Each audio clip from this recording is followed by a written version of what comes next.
8 Maret ini begitu spesial karena diperingati sebagai Hari Perempuan Internasional. Kita akan langsung berbincang dengan sosok perempuan inspiratif Indonesia yang juga merupakan peraih sejumlah penghargaan internasional termasuk Nobel Asia, dan tadi terakhir ya ini sosoknya menjadi salah satu Barbie role model. Ini dia Kak Butet Manurung. Selamat malam waktu Jakarta. Selamat siang waktu Belanda, Kak. Selamat malam. Selamat malam, Maifri. Selamat malam, Kak. Selamat Hari Perempuan Internasional untuk Kak Butet. Selamat Hari Perempuan juga untukmu. Saya mau mengucapkan dulu selamat sudah menjadi itu tadi ya, perwakilan Indonesia dengan sosoknya menjadi salah satu dari 12 model peran Global Barbie atau Barbie's Global Role Model nih, Kak. Nah, kalau melihat penobatan ini gitu ya, ini tanggapannya seperti apa, Kak Butet? Ya, di satu sisi merasa tersanjung, merasa terhormat, merasa ini kesempatan untuk menunjukkan Indonesia ya, kebudayaan kita yang beragam, menunjukkan pentingnya pendidikan untuk masyarakat yang di pedalaman, marginal. Tetapi juga kayak koin bermata dua, Mayfrey, aku juga merasa terbeban, merasa ada tanggung jawab baru gitu. Barbie itu kan ininya berbeda ya, impresinya berbeda, dan saya juga berbeda gitu. Saya harus membawa nuansa tambahan dan perlu membuktikan gitu untuk setiap perempuan bahwa punya cita-cita itu tidak ada batasnya dan harus menjadi diri sendiri. Nah itu tambahan kerja baru kan. Saya juga harus berjuang untuk membuktikannya gitu. Iya, setiap perempuan harus punya cita-cita dan harus mewujudkannya. Karena kalau kita bicara soal Hari Perempuan Internasional kan ini nafasnya erat sekali ya, Kak, dengan momentum perjuangan kesetaraan hak. Dan menurut Kak Butet nih, yang juga aktif di bidang pendidikan, kesetaraan perempuan, sejauh ini potret kesetaraan perempuan dalam akses pendidikan dibandingkan atau dalam waktu 1 dekade ini sudah semakin inklusif atau jalan di tempat, Kak? Kalau menurut aku aksesnya sudah sangat baik ya, capaian juga sudah sangat banyak gitu. Tapi kalau dilihat secara rata-rata, perempuan masih banyak membatasi diri dari pikirannya sendiri gitu. Kalau kita lihat zaman Kartini kan, zaman Kartini itu akses terhadap pendidikan, akses terhadap karir sebagai perempuan, itu terkungkung ya, belum lagi kita dijajah Belanda zaman itu. Tetapi Kartini sudah punya kemerdekaan berpikir gitu, kemerdekaan bercita-cita, melampaui zamannya. Bahkan melampaui zaman sekarang menurut aku. Padahal zaman sekarang kita punya akses luas, punya hak yang sama dalam pendidikan, banyak yang menjadi menteri ya.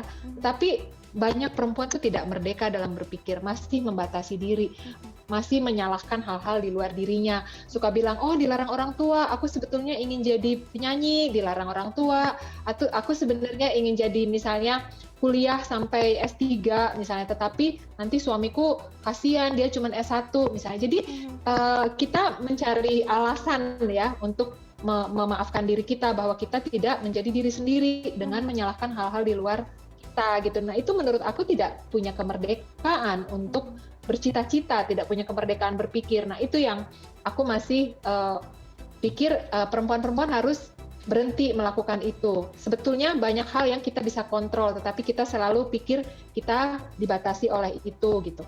Harus diperjuangkan kayak gitu. Nah terus juga mudah-mudahan Indonesia lebih bisa memberi ruang untuk para laki-laki juga nih, Mayfrey, karena menurut aku tidak bisa peran perempuan bisa setara atau bisa limitless, tidak terbatas kalau laki-laki juga tidak didukung gitu. Misalnya perempuan jadi berhenti kerja karena punya anak, atau saat melahirkan perempuan dapat cuti, laki-lakinya juga harus dapat cuti gitu. Seperti kayak waktu aku di Australia, aku dapat cuti melahirkan 3 bulan, suamiku pun juga dapat cuti 3 bulan, harusnya kan gitu. Jadi biar laki-laki bisa mendukung perempuan. Gitu, jadi kalau bicara kesetaraan tidak hanya memperjuangkan hak kita saja sebagai perempuan, juga harus memperhatikan dari sisi laki-laki begitu ya Kak Butet. Dan itu tadi sih sebenarnya kalau bicara soal membatasi diri dengan pikiran sendiri itu kan jadi masalah ya, atau tantangan lah ya Kak Butet. Jadi overthinking tuh kayaknya kepikiran, terus nanti kalau terlalu banyak pendidikannya, terlalu bekerja itu nanti tidak ada yang misalnya akhirnya orang yang tepat begitu, atau mungkin nanti bikin minder gitu kan. Nah itu langkah-langkahnya biasanya Kak Butet mengedukasinya perempuan-perempuan itu seperti apa sih Kak? Kita harus ngapain nih? Ya kan, itu tadi ketakutan yang kita ciptakan sendiri. Justru dengan adanya ketakutan itu, kamu harus membuktikan bahwa itu tidak benar, misalnya. Ya saya sedang S3 sekarang kan, suami saya cuma S1, ya aku harus buktikan bahwa itu tidak ada hubungannya dengan mau minder atau apa. Aku S3-nya di antropologi misalnya. Tapi kan hidup kita bukan tentang antropologi, hidup kita tentang saya sebagai ibu, sebagai istri, dia sebagai suami, ada banyak hal di luar ilmu yang kita jalanin gitu. Oke, di dalam ilmu aku, misalnya aku lebih tinggi, tapi hidup ini bukan hanya tentang itu.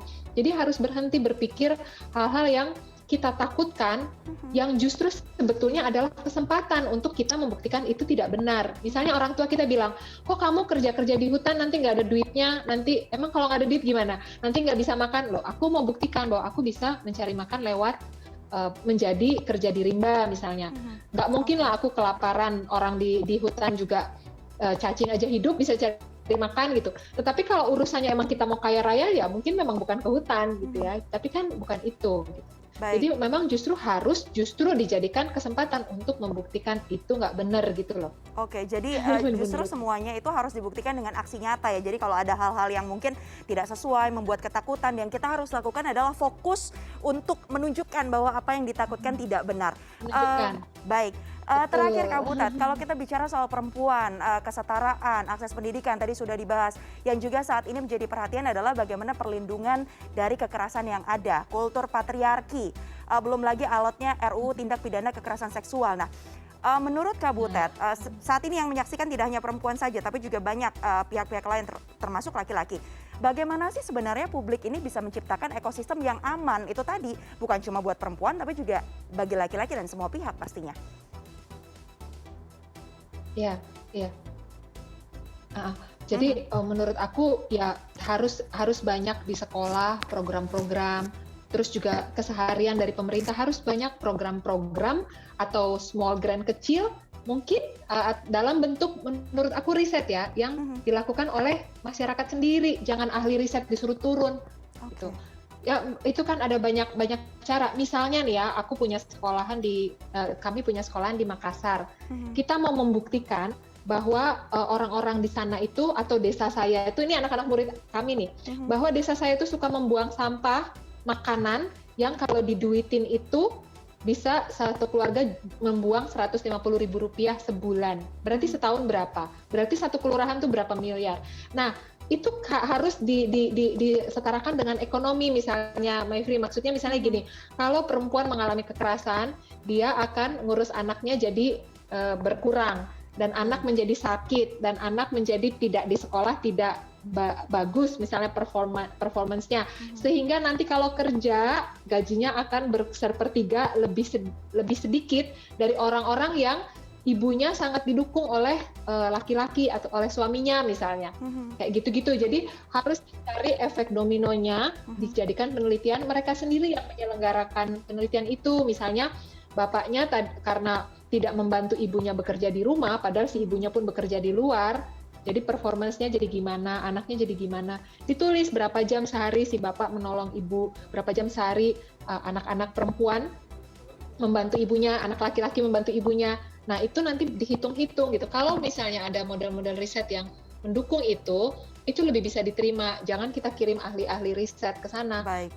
Si masyarakat terlibat langsung kayak berarti gitu. Pendekatannya memang pendekatan pendekatan wilayah ya, Kak, karena kan apalagi kita bicara Indonesia ini kan luas, hal-hal atau caranya yang harus dilakukan juga nggak boleh template begitu, karena harus menyesuaikan masing-masing kondisinya seperti apa. Terakhir Kak Butet, untuk menutup perbincangan kita, pesan seorang Butet Manurung kepada perempuan-perempuan Indonesia yang saat ini menyaksikan tayangan ini.